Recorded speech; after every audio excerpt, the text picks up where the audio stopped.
کے نافیہ اشعار بے شمار ہیں، آپ حضرات تک اگر پڑھا جائے تو مستقل کئی گھنٹے پڑھا جا سکتا ہے، اور الحمدللہ اللہ پاک نے ہنر دیا ہے، پڑھنے کا سلیقہ بھی دیا ہے۔ لیکن اس وقت جس مناسبت سے، جس موضوع کے تحت، جس عنوان کے تحت، جس بینر تلے ہم لوگ یہاں پر اکٹھا ہوئے ہیں، جمع ہوئے ہیں، میں سمجھتا ہوں کہ آج کے حالات کے اعتبار سے ان شادی بیاہ کے اندر بہت ساری ایسی چیزیں ہیں جو ہم لوگوں نے ایسے زبردستی طور پر داخل کر لیا ہے جو ہمارے اسلام کا، شریعت کا حصہ نہیں۔ میں انشاءاللہ ایک ایک کر کے ان باتوں کو خلاصے کے طور پر آپ حضرات کے سامنے پیش کر لوں گا، اور پھر آپ حضرات کی ذہن سے میں اجازت بھی چاہوں گا کہ کیا واقعی ایسا ہونا چاہیے یا نہیں ہونا چاہیے۔ میں نے اللہ کے پیارے رسول علیہ السلام کی ایک حدیث پڑھی، النکاح من سنتی، بہت سارے علماء اس کی تشریح کرتے ہیں، آپ حضرات جانتے ہیں، بہت مشہور حدیث ہے۔ اللہ کے نبی صلی اللہ تعالی علیہ وسلم نے فرمایا نکاح میرا طریقہ ہے، نکاح میری سنت ہے۔ اب آپ حضرات کو بتاؤں کہ آپ حضرات نماز پڑھتے ہیں، کیوں پڑھتے ہیں؟ روزہ رکھتے ہیں، کیوں رکھتے ہیں؟ حج کرتے ہیں، کیوں کرتے ہیں؟ زکات دیتے ہیں، کیوں کرتے ہیں؟ آپ کا جواب ہوگا میاں نماز اس لیے پڑھتے ہیں کہ اللہ کا حکم ہے۔ پھر میں آپ سے پوچھوں گا کیسے پڑھتے ہیں؟ اس لیے پڑھتے ہیں کہ اللہ کا حکم ہے، ویسے پڑھتے ہیں جیسے رسول اکرم صلی اللہ علیہ وسلم کا طریقہ۔ اللہ کے نبی صلی اللہ تعالی علیہ وسلم نے جیسے نماز پڑھ کے دکھایا، بتایا، سمجھایا، بالکل ہو بہو، اس میں کوئی اپنی منمانی نہیں کرتا، کوئی اپنی طرف سے کوئی چیزیں داخل نہیں کرتا۔ کیوں؟ اس لیے کہ وہ اللہ کا حکم ہے، رسول اکرم صلی اللہ تعالی علیہ وسلم کا طریقہ ہے۔ کوئی بھی پیغام ہو، چاہے روزہ ہو، حج ہو، زکات ہو، قربانی ہو، صدقہ ہو، خیرات ہو، اور دین کے جتنے سارے شعبے ہیں، تمام چیزوں میں جتنے سارے اعمال ہیں، آپ سے پوچھا جائے تو آپ کا جواب یہی ہوگا کہ ہم اس لیے کرتے ہیں کہ اللہ کا حکم ہے۔ کیسے کرتے ہیں؟ جیسے رسول اکرم صلی اللہ علیہ وسلم کا طریقہ ہے۔ پھر میں پوچھوں گا کہ نکاح کیوں کرتے ہیں؟ آئیے وہاں کہ نکاح کیوں کرتے ہیں؟ آپ کا جواب ہوگا یہ بھی اللہ کا حکم ہے۔ پھر میں پوچھوں کیسے کرتے ہیں؟ آپ کا جواب میں سمجھتا ہوں الگ ہو جائے گا، علیحدہ ہو جائے گا۔ معاشرے کے حالات کے اعتبار سے نکاح اللہ کے نبی صلی اللہ تعالی علیہ وسلم کا حکم، ان کی حدیث کہ نکاح میرا طریقہ ہے، نکاح میری سنت ہے، اور صرف آقائے عالم صلی اللہ تعالی علیہ وسلم کا نہیں، حضرت آدم علیہ السلام سے لے کر کے ہمارے آقا، ہم سب کے آقا جناب محمد رسول اللہ صلی اللہ تعالی علیہ وسلم تک جتنے بھی حضرات انبیاء کرام آئے، مشہور ہے 1,24,000 پیغمبران اسلام، پھر اس کے بعد حضرات صحابہ کرام کی تعداد 1,25,000 صحابہ کرام، پھر اس کے بعد بھی تبع تابعین ہیں، بزرگان دین ہیں، ائمہ مجتہدین ہیں، فقہاء اسلام ہیں، غوث ہیں، خواجہ ہیں، کتب ہیں، ابدال ہیں، سب کا طریقہ ہے نا بھائی؟ ابھی سب کا طریقہ ہے نا؟ تو پھر آپ جو طریقہ اختیار کرتے ہیں، آپ ایمانداری کے ساتھ اپنے کلیجے پہ ہاتھ رکھیے گا۔ یہاں مسئلہ کسی مسلک کا نہیں ہے، یہاں مسئلہ کسی کے عقیدے کا نہیں ہے، یہاں مسئلہ کسی جماعت کا نہیں ہے۔ میں آپ سے پوچھتا ہوں کہ آپ اپنے کلیجے پر ہاتھ رکھ کر کے اور ٹھنڈے دماغ سے سوچیے گا کہ ہم نماز ویسے پڑھتے ہیں جیسے رسول اللہ کا طریقہ ہے، ہم قربانی ویسے کرتے ہیں جیسے رسول اکرم صلی اللہ علیہ وسلم کا طریقہ ہے، ہم زکات ویسے دیتے ہیں، ہم صدقہ ویسے دیتے ہیں، ہم قربانی ویسے کرتے ہیں، ہم حج ویسے کرتے ہیں۔ لیکن اے جو مسلمانوں، اے آقا علیہ السلام کے عشق کا دعویٰ کرنے والوں، اے میرے نبی کے کلمہ پڑھنے والوں، کیا ہم شادی بھی ویسے ہی کرتے ہیں جیسے رسول کا طریقہ ہے؟ جیسے میرے آقا نے کیا، کیا ہم ویسے ہی کرتے ہیں؟ کیا صحابہ نے جیسے کیا ہم ویسے ہی کرتے ہیں؟ کیا بتانا چاہتے ہیں؟ دکھانا چاہتے ہیں؟ کیا کہنا چاہتے ہیں کہ اللہ کے نبی تو جنتی نہ کوئی لو تارا میری دھون دولت نہ رہے ہمارا میری ڈھیر با تارا تو بڑھیا کر یہی نا جواب تو یہی ہوگا نا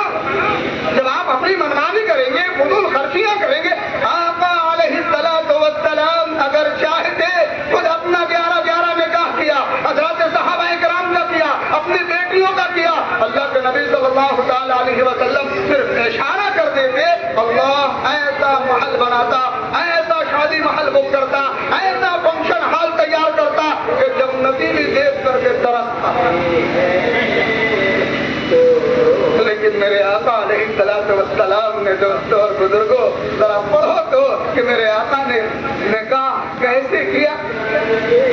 اپنی بیٹیوں کی شادیاں کیسے کی کیا اس کے لیے ہمارے لیے آئیڈیل نہیں ہے یہاں ہمارے لیے اللہ کے نبی صلی اللہ تعالی علیہ وسلم کا نمونہ موجود نہیں ہے نماز کے لیے آپ کے پاس رسول کا طریقہ موجود ہے روزہ کے لیے آپ کے پاس رسول کا طریقہ موجود ہے قربانی کے لیے آپ کے پاس رسول کا طریقہ موجود ہے زکات دینے کے لیے آپ کے پاس رسول کا طریقہ موجود ہے شادی کرنے کے لیے آقا کا طریقہ آپ کے پاس نہیں ہے یا پھر ان علماء نے آپ کو آقا کا طریقہ نہیں بتایا ہماری کمی ہے علماء کرام کی کمی ہے بزرگان دین کی کمی ہے ہم یہاں آ کر کے مسلمانوں فیل ہو جاتے ہیں ذرہ برابر بھی ہم اس بات کی طرف متوجہ نہیں ہوتے کہ ایسے موقع سے انسان پوری دنیا کے لوگوں کو راضی اور خوش کرنے کی فکر کرتا ہے اگر کسی سے دنیا کے اندر انبن ہو گیا ہے کسی طرح کی کوئی بات ہو گئی ہے تو جا کر کے اس کے دروازے پر معافی مانگتا ہے بھیا چچا پھوپھا دادا جوان بھائل اب ببلا کے بیاہ کرے جاتا نہیں اب لڑکا کے نکاح کرے جاتا نہیں تہرا ضرور آنے کے بعد دنیا کو منانے والوں کبھی سوچا کہ ہم اپنے نبی کو بھی منا لیتے اپنے رب کو بھی راضی کر لیتے ہماری شادیوں سے اللہ کے نبی صلی اللہ تعالی علیہ وسلم کو اتنی تکلیف ہوتی ہوگی جب میں مسلمانوں کی شادیوں کا حال دیکھتا ہوں آپ دیکھتے ہیں کس نبی کا سن رکھا ہے کس نبی کے کلمہ پر رکھا ہے آپ نے کیسے آپ عاشق رسول ہونے کا دعویٰ کرتے ہیں جب آپ کے یہاں ڈی جے بجتے ہیں جب آپ کے یہاں گانے بجتے ہیں جب آپ کے یہاں ناچنے والی عورتیں ناچا کرتی ہیں اس وقت آپ کو اپنے نبی کا دین یاد نہیں ہوتا اس وقت آپ عاشق رسول نہیں ہوتے اس وقت آپ مسلمان نہیں ہوتے میرا مزاج ہے کہ میں اصلاحی گفتگو اس لیے کرتا ہوں کہ میں آپ کے معاشرے کا ہوں آپ کے سماج کا ہوں آپ کے علاقے کا ہوں میں اپنے علاقے والوں کا حال دیکھ کر کے روتا کیا ہو گیا ہے مسلمانوں کو ایک طرف تو عشق کا دعویٰ ہے ایک طرف تو محبت کا دعویٰ ہے اور دوسری طرف اتنی بڑی دشمنی اللہ کے نبی صلی اللہ تعالی علیہ وسلم سے کہ ایک مسلمان جس کے دل میں ذرہ برابر بھی ایمان ہے غیر مسلموں کے طرف سے خدا نخواستہ برادران وطن کے طرف سے کسی طرح کی اللہ کے نبی کے شان میں گستاخی کی خبریں آتی ہیں یہی مسلمان بے قابو ہو جائے ہوتا نہیں بے قابو ہو جائے سڑکوں پہ آ جاتا بازاروں میں آ جاتا زندہ نہیں چھوڑیں گے اس نے میرے نبی کی توہین کی ہے میرے نبی کا مذاق اڑایا ہے میرے نبی کے دین کو برا بھلا کہا ہے اور مسلمانوں تم خود نبی کے طریقے کا مذاق اڑاتے ہو شادی کرو تم خود اپنے نبی کے دین کو مٹا رہے ہوتے ہو اپنے نبی کو ذلیل کر رہے ہوتے ہو اپنے نبی کے دین کو شریعت کو رسوا کر رہے ہوتے ہو افسوس ہے کہ تمہیں اس کا قلق اور افسوس بھی نہیں اور جو لوگ بیچارے سیدھے سادے انداز میں شادی بیاہ کرتے ہیں اللہ نے دولت خوب دے رکھی ہوتی ہے لیکن محض اپنے آقا علیہ السلام کی محبت کی چاہت میں وہ نہیں چاہتے کہ ہمارے یہاں کسی طرح کا ڈھول باجا تماشا ہو ایسے لوگوں کو علاقے والے کیا کہتے ہیں یاد آئیے ہوئے ہوں ان سے باجا نہیں بتائیے کہاں چلی گئی ہماری سوچ کہاں چلا گیا مسلمانوں کا مطلب کیسے ہم لوگوں نے فرق بنا لیا گویا کہ اپنی زبان